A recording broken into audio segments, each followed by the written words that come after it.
Family ko pala, nalulungkot din pala sila, namimiss sila ako.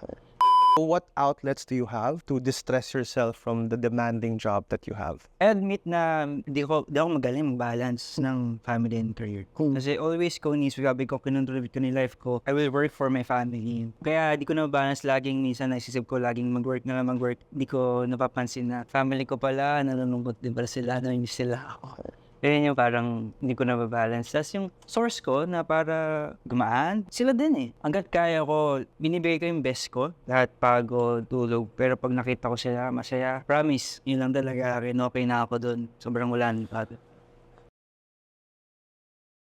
Family ko pala, nalulungkot din pala sila, namimiss sila ako. What outlets do you have to distress yourself from the demanding job that you have? I admit na di ako magaling mag-balance ng family and career. Kasi always ko sabi ko, kinontribute ko ni life ko, I will work for my family.